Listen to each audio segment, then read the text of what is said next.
नमस्कार। आज हम एंथ्रोपिक के एक बड़े इंटरेस्टिंग लेख पर बात कर रहे हैं। ये लेख है लार्ज लैंग्वेज मॉडल्स यानी एलएलएम्स का इस्तेमाल करके असरदार सिस्टम बनाने के बारे में। हाँ, बिल्कुल। इसमें उन्होंने अपने क्लाइंट्स के साथ काम करने और खुद एजेंट्स बनाने के अनुभवों से मिले कुछ अहम सुझाव दिए हैं। तो आज हमारा मकसद है वर्कफ्लो और एजेंट, इन दोनों के बीच का फर्क समझना और ये भी कि कब किसे इस्तेमाल करना चाहिए, है ना? सही। और हम संवर्धित एलएलएम यानी ऑगमेंटेड एलएलएम की जो मूल बात है उस पर भी चर्चा करेंगे। तो चलिए शुरू करते हैं। जरूर। तो सबसे पहले ये वर्कफ्लो और एजेंट का क्या चक्कर है? देखिए, एंथ्रोपिक एक बहुत साफ अंतर बताता है।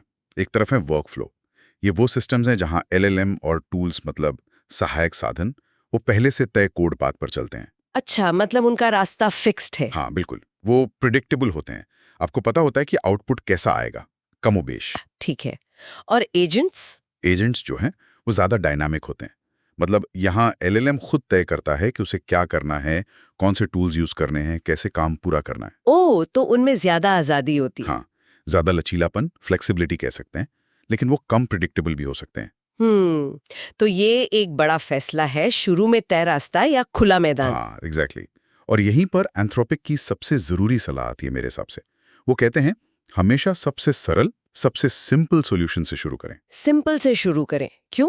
क्योंकि देखिए, चाहे वर्कफ्लो हो या एजेंट, ज्यादा कॉम्प्लेक्स सिस्टम बनाने में अक्सर लेटेंसी मतलब समय और कॉस्ट यानी पैसा ज्यादा लगता है, भले ही परफॉर्मेंस थोड़ी बेहतर हो जाए। अच्छा। हाँ, कई बार तो सिर्फ रिट्रीवल मतलब जानकारी ढूंढना और कुछ उदाहरणों के साथ एक सीधी एलएलएम कॉल को बेहतर बनाना ही काफी होता है। कॉम्प्लेक्सिटी तभी बढ़ाएं जब वाकई उसकी जरूरत हो। पर आजकल कई फ्रेमवर्क्स भी तो हैं, जैसे लैंग्राफ या बेडरॉक एआई एजेंट फ्रेमवर्क। वो एजेंट बनाना आसान बनाते हैं, सुना है। हाँ, हैं, और वो मददगार हो सकते हैं, इसमें कोई शक नहीं। रिवेट है, वेलम है, कई हैं। तो क्या सीधे उनसे शुरू करना ठीक नहीं? कर सकते हैं, लेकिन एंथ्रोपिक का सुझाव है कि पहले सीधे एलएलएम एपीआई के साथ काम करके बेसिक चीजें समझ लेना ज्यादा अच्छा है। क्यों?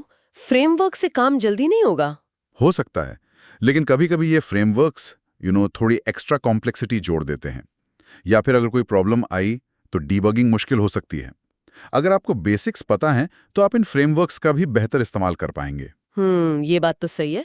बुनियादी समझ जरूरी है। अच्छा, तो इन सिस्टम्स की जो बुनियाद है वो ऑगमेंटेड एलएलएम है, आपने कहा था। ये क्या चीज है? हाँ, संवर्धित एएलएम, ऑगमेंटेड एलएलएम। इसे ऐसे समझिए, एक नॉर्मल एलएलएम क्या है? एक बहुत स्मार्ट टेक्स्ट जनरेटर है ना। हाँ। अब जब हम उसे बाहर से जानकारी खोजने की ताकत देते हैं, जिसे रिट्रीवल कहते हैं, या फिर उसे कुछ खास काम करने वाले टूल्स देते हैं और पिछली बातें याद रखने की मेमोरी देते हैं, तो वो ऑगमेंटेड यानी संवर्धित हो जाता है। मतलब ज्यादा ताकतवर? हाँ, ज्यादा काबिल। वो खुद सर्च क्वेरी बना सकता है, सही टूल चुन सकता है, ये तय कर सकता है कि कौन सी जानकारी रखनी है, कौन सी नहीं। वाह, ये तो कमाल है। अच्छा, तो अगर हम सिंपल शुरुआत कर रहे हैं तो वर्कफ्लो बनाने के कुछ आम पैटर्न क्या हैं जो एंथ्रोपिक बताता है? हाँ, कुछ कॉमन और यूजफुल पैटर्न है। एक है प्रॉम्प्ट चेनिंग। इसमें क्या होता है कि आप काम को छोटे छोटे स्टेप्स में तोड़ देते हैं। स्टेप्स में? जैसे? जैसे मान लीजिए आपको एक लंबा लेख लिखना है, तो पहला एलएलएम कॉल सिर्फ आउटलाइन बनाएगा। फिर दूसरा एलएलएम कॉल उस आउटलाइन को लेकर असल कंटेंट लिखेगा।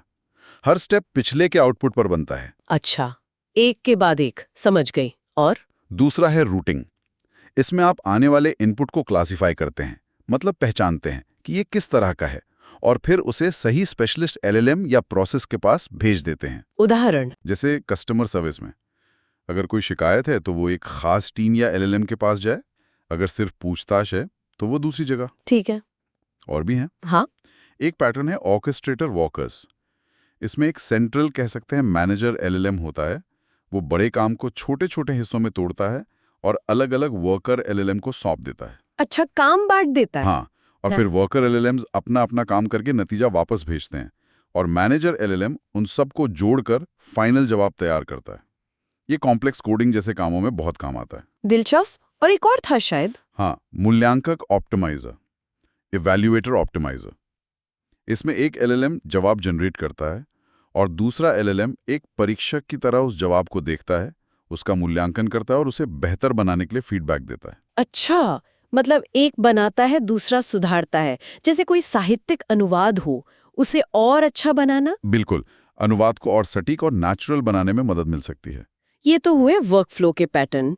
अब आते हैं असली एजेंट्स पर। वो कब पिक्चर में आते हैं? एजेंट्स की जरूरत तब पड़ती है जब प्रॉब्लम बहुत ओपन एंडेड हो।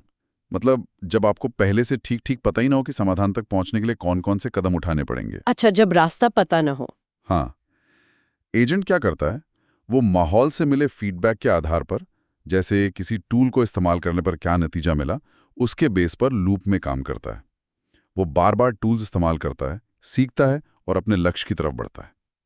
ये तो काफी कॉम्प्लेक्स लगता है भी इसीलिए इन्हें बनाने और डिप्लॉय करने में बहुत ज़्यादा टेस्टिंग और भरोसे की ज़रूरत होती है, क्योंकि ये अप्रत्याशित तरीके से भी काम कर सकते हैं। कोई उदाहरण चाहिए इस्तेमाल होते हो? हाँ, जैसे कोडिंग एजेंट्स, SWE बेंच जैसे प्रोजेक्ट्स हैं, जहाँ एजेंट खुद कोड लिखते हैं और फिर ऑटोमेटेड टेस्ट चलाकर उसे वेरीफाई भी करते हैं।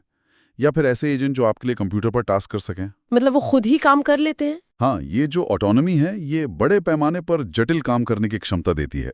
लेकिन जैसा मैंने कहा, इसमें लागत भी ज़्यादा है और गलतियों का जोखिम भी।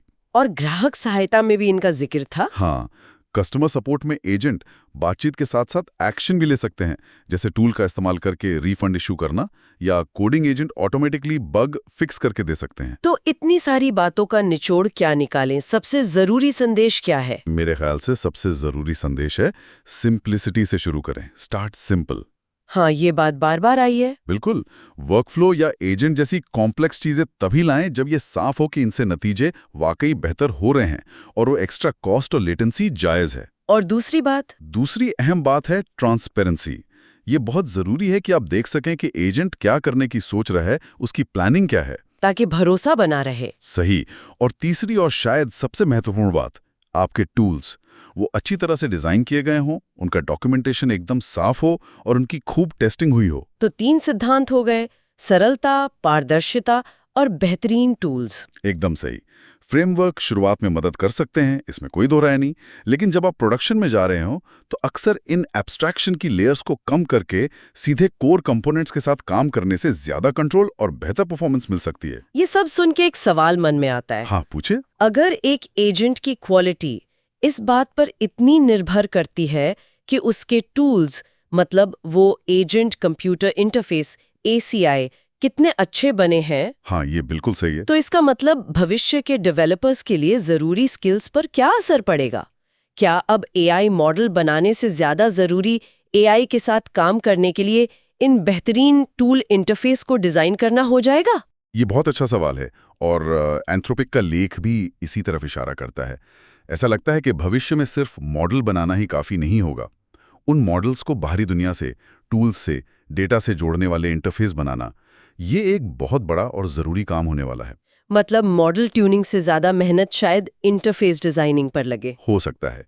कितना एफर्ट मॉडल बनाने में जाएगा और कितना इन टूल इंटरफेस को क्राफ्ट करने में, ये वाकई सोचने वाली बात है। ये डेवलपर्स के स्किल सेट को कैसे बदलेगा, ये देखना दिलचस्प होगा। बिल्कुल, ये सोचने के लिए एक अच्छा पॉइंट है।